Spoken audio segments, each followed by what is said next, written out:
Trong đây số bây giờ chỉ tìm mẹ đấy, thằng ngày nắng dương mình cái tiêu na, đại là bà anh chơi, phơi nhiêu cái tiêu mới rút đại anh chơi mà pi protect Campuchia, đâm pe cho chơi khnia om pi, cái xã hội protect bạc cả rồi viên protect Campuchia, năng protect chân, khả năng vi sai, ban nhà sẽ ban niệm mật, chả, xong trong đây số lo trong tiêu, xong lo trong tiêu, thua cái này nom ta khuôn ai mình tách bàn đấy chả. ยังខ្ញុំឈ្មោះហងលីមណាជារដ្ឋលេខាធិការនៃក្រសួងផែនការចាហើយខ្ញុំក៏ជា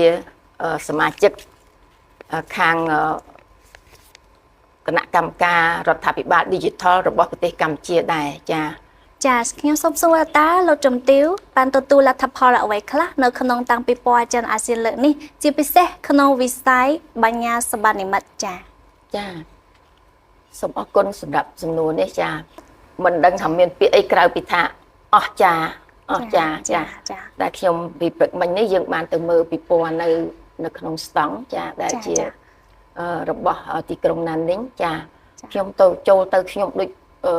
វារំភើបចាអញ្ចឹងខ្ញុំឃើញថាការតាំងពិព័រណ៍របស់យើងផ្នែក AI លើកនេះចានិយាយជារួមគឺប្រទេសចិនខ្ញុំអាចថាជាប្រទេសដំបូងទី1ដែលបានប្រើប្រាស់ AI នៅក្នុងការផលិតនៅគ្រប់ផលិតផលនៅគ្រប់ផ្នែកគ្រប់វិស័យចាដែលខ្ញុំមិននឹកស្មានដល់ពេលដែលខ្ញុំមកឃើញអញ្ចឹងខ្ញុំដូចថារំភើបឲ្យខ្ញុំសូមកោតសរសើរដល់រដ្ឋាភិបាលនៃសាធារណរដ្ឋជានិច្ចចិនចាដែលបាន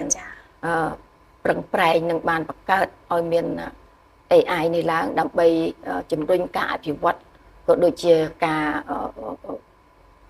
សហប្រតិបត្តិការចាជួយដល់បណ្ដាប្រទេសនៅជុំវិញនៅក្នុងតំបន់អាស៊ានចាខ្ញុំឃើញមានតាំងពីយើងហៅថាមនុស្សយន្ត Robert ចាដែលបានមានការអភិវឌ្ឍពីមុនគឺថាដូចថាការបម្លាស់ទីការធ្វើចលនាអីរបស់មនុស្សយន្តពីមុនគឺមិនដូចឥឡូវទេតែឥឡូវនេះដោយសារមានការអភិវឌ្ឍផ្នែក AI នេះរបស់សាធារណរដ្ឋជានិច្ចចិនយើងគឺមនុស្សយន្តឥឡូវគាត់មានន័យថាអាចធ្វើសកម្មភាពបានបត់បែនសាបានគ្រប់បែបយ៉ាងចាខ្ញុំកោតសរសើរណាស់សម្រាប់ការ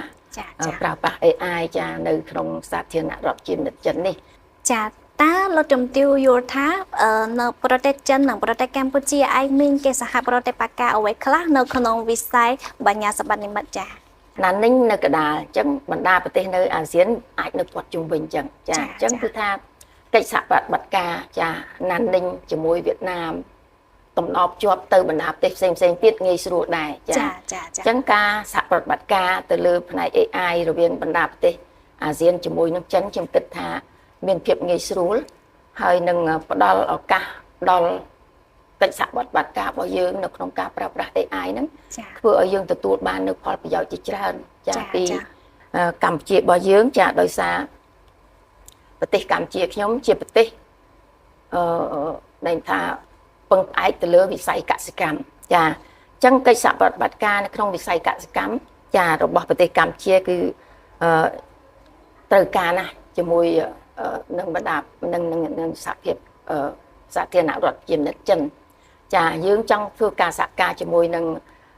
ខាងប្រទេសចិនដើម្បីឲ្យចិននឹងជួយទៅលើការធ្វើទំនើបកម្មនៃឧបករណ៍ផ្សេងដើម្បីពង្រីកនិង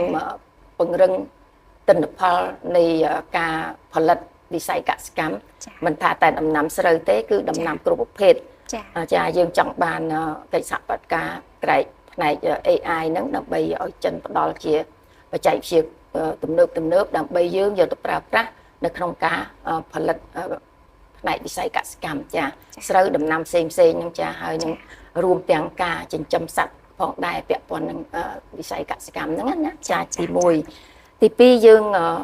កម្ពុជាក៏ចង់បានកិច្ចសហប្រតិបត្តិការជាមួយនឹងសាធារណរដ្ឋជានិច្ចចិនទៅលើ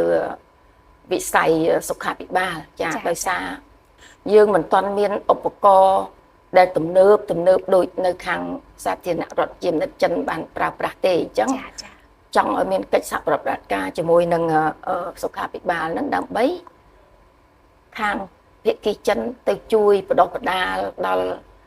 គ្រូពេទ្យរបស់ កម្ពុជាយើងឲ្យចេះប្រើប្រាស់ឧបករណ៍ទំនើបហ្នឹងហើយយើងនឹងធ្វើការ order អីឧបករណ៍ពេទ្យអីពីសាធារណរដ្ឋជានិច្ចចិនទៅដើម្បីប្រើប្រាស់នៅក្នុងមន្ទីរពេទ្យរបស់យើងនៅប្រទេសកម្ពុជាមួយទៀតខាងវិស័យអប់រំយើងក៏ចង់ទទួលបានការបដិបដាលពី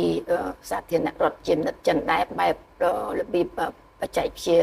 ទំនើបដើម្បីឲ្យសិស្សនិស្សិតរបស់កម្ពុជាហ្នឹងអាចឈានទៅធ្វើការប្រឡងប្រជែងជាមួយនឹងបណ្ដាប្រទេសគេអភិវឌ្ឍផ្សេងហ្នឹងដើម្បីឲ្យគាត់មានចំណេះដឹងផ្នែកបច្ចេកវិទ្យាជាន់ខ្ពស់ហើយនឹង AI នៅក្នុងការសិក្សារបស់ពួកគាត់ណាចានេះមួយចាហើយមួយទៀតវិស័យធនាគារដែលបច្ចុប្បន្ននេះយើងមាន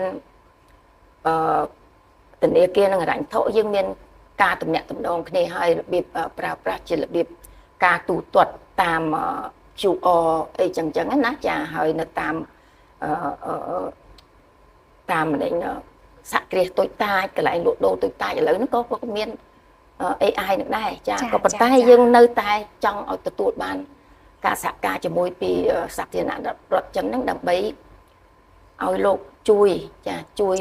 ផ្ដល់នៅអ្វីដែលជាបច្ចេកទេសថ្មីថែមទៀតចាដោយសារខ្ញុំគិតថា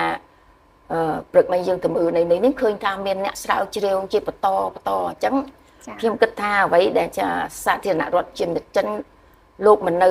ដោយថា AI ពេលនេះគឺប៉ុណ្ណឹងអញ្ចឹងទៅថ្ងៃមុខទៀតមិនមែនប៉ុណ្ណឹងទេគឺនឹងមានការវិវត្តអីទៅទៀតចាអញ្ចឹងខ្ញុំគិតថាយើងត្រូវការ